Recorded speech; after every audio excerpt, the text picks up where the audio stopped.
제 채널에 다시 방문해 주셔서 감사합니다. 오늘 영상을 보시고 내용이 마음에 드신다면 좋아요만 부탁드리겠습니다. 그럼 시작하겠습니다. 수중 동굴 속을 탐험 중인 15인의 동굴 탐험대. 이제 막 동굴 생활을 종료하고 나갈 채비를 하던 탐험의 막바지.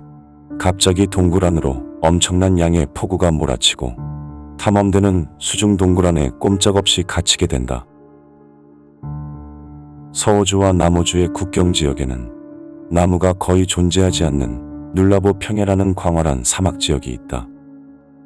그리고 그곳의 표면 아래에는 대부분이 물로 채워져 있는 판니킨이라는 수중 동굴이 존재한다. 그레이트 오스트레일리아만의 가장자리에 위치한 판니킨 동굴.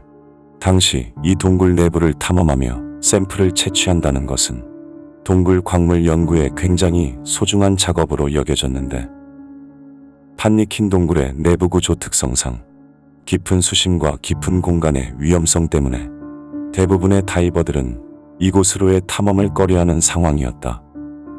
앤드류 화이트. 그는 경력이 많고 실력이 좋아 호주에서 가장 인정받는 동굴 다이버 중 한 명이었다. 앤드류는 호주 서부 헤로우 지역에서 자라왔는데 어린 시절에 했었던 화산 동굴 탐험을 계기로 동굴의 매력을 느껴 계속해서 탐험을 하였고, 특히 대학생 때는 친구들과 새로운 탐험 장소를 찾기 위해 매일 늦은 시간까지 장소를 물색하곤 했다. 빅토리아 최초의 다이빙 강사, 동굴 다이빙 시험관 등 동굴에 관한 경력을 계속해서 쌓아가던 앤드류는 1988년 15명으로 구성된 동굴 탐험대를 조직하여 눌라보 평야에 위치한 판니킨 동굴 탐험을 계획한다.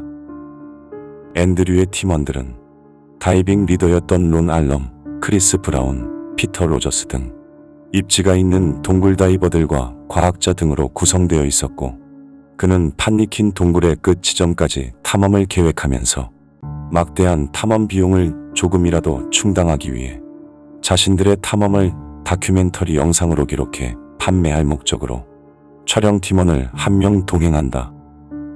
당시 판니킨 동굴 안에는 마치 에메랄드처럼 맑은 빛깔의 물이 가득했지만 표면에는 시야를 완전히 가려버릴 정도로 많은 흙이 가라앉아 있었고, 아직 탐험되지 않은 깊은 공간이 많이 존재하여 위험했다. 거기다 판니킨 동굴은 그 깊이 때문에 감화병의 위험이 너무 커 그곳을 탐험하려면 엄청난 위험을 감수해야 했는데, 이런 위험이 있다는 걸 알고 있던 앤드류는 몇 달에 걸친 안전 계획으로 특별히 신경을 쓰고 있었다.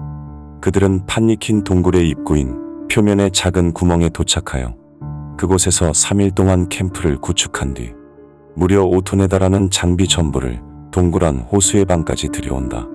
그들의 첫 번째 일정은 수중 스쿠터를 이용해 약 1km를 헤엄쳐가면 도착할 수 있는 콩코드라는 공간으로의 이동이었고, 이곳은 무려 4층 건물 높이의 대형 공기실로 그 길이만 해도 축구장 몇 개를 붙여놓은 정도여서 베이스 캠프를 설치하기에 안성맞춤이었다.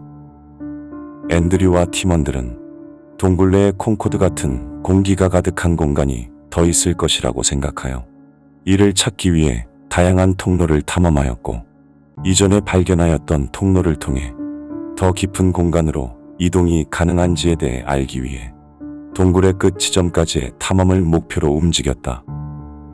그들의 수중 다이빙은 우려했던 것과 달리 안정적으로 대부분 탐험을 마칠 수 있었고, 그동안 탐험하였던 새로운 통로들이 어느 지점까지 연결이 되어지는지 확인하기 위해 마지막 수중 탐험을 떠났다. 그들은 동굴 내부의 바위로 막혀있는 동굴의 끝 지점까지 탐험을 할 수 있었고, 만족스럽게 다이빙을 마친 팀원들은 마지막까지 성공적인 탐험 종료와 유익한 연구 결과를 기대하며 굉장히 들떠 있었다. 그렇게 호수의 방으로 돌아온 팀원들은 장비를 챙겨 지상으로 올라갈 준비를 한다. 하지만 문제는 이때 발생했다. 사실 동굴 내부에서 수중 다이빙을 준비할 때 평소와 다른 바람의 울음소리가 계속해서 들려왔는데, 이것은 거대 사이클론이 몰려오고 있는 소리였다.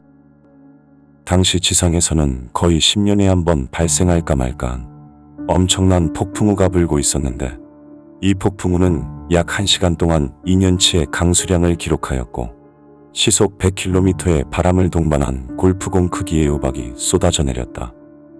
목격자에 의하면 당시 폭풍이 이동하다가 동굴의 입구에서 잠시 이동을 멈추고 서 있는 듯 보였는데 이것은 동굴 지하 공간의 압력과 지상의 압력 차이에 의해 발생하는 현상으로 이로 인해 동굴 안으로 약 3억 리터의 물이 유입된다.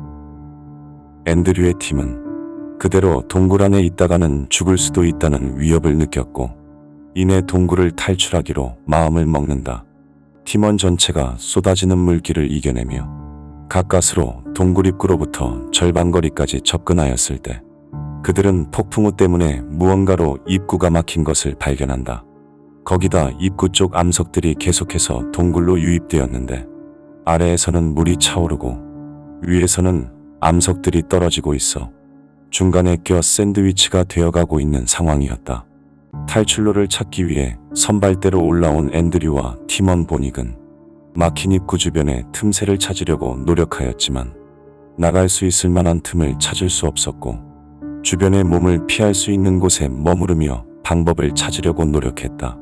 암석이 떨어지는 것을 피해 좀 더 아래 공간에 머무르게 되면 익사의 위험이 커지게 되고 반대로 위로 올라오게 되면 떨어지는 암석이 위험한 상황이었는데 계속해서 가만히 있다가는 물에 휩쓸릴 거라고 생각한 앤드류는 보닉과 함께 우선 다른 팀원들을 더 위쪽으로 이동시킨다.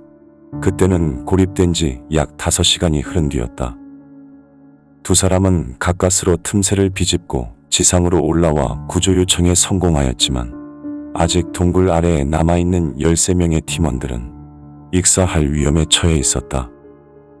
다행히 구조가 빠른 시간 안에 시작되었고 다이빙 리더였던 론 알럼이 만든 장비 덕분에 지상과 동굴 안에 소통이 가능하게 되어 식량과 물을 구해 전달하여 시간을 벌었다. 동굴 안의 사람들은 물이 차오르지 않은 공간에서 몸을 피하고 있었지만 금방이라도 천장의 암석이 붕괴될 것처럼 보여 불안한 상황이었다.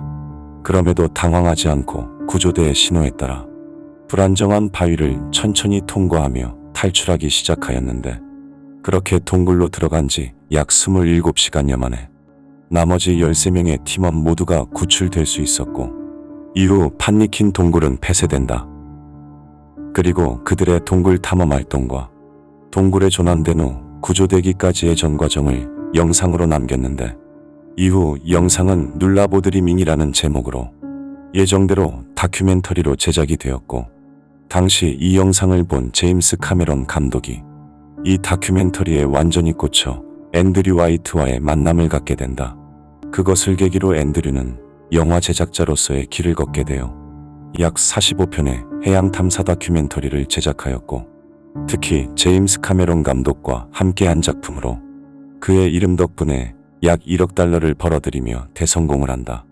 이후에도 앤드류는 제임스 카메론 감독의 프로젝트 팀의 일원으로서 활발한 활동을 이어갔는데 2012년 2월 4일 안타깝게도 그는 헬리콥터 사고로 세상을 떠난다.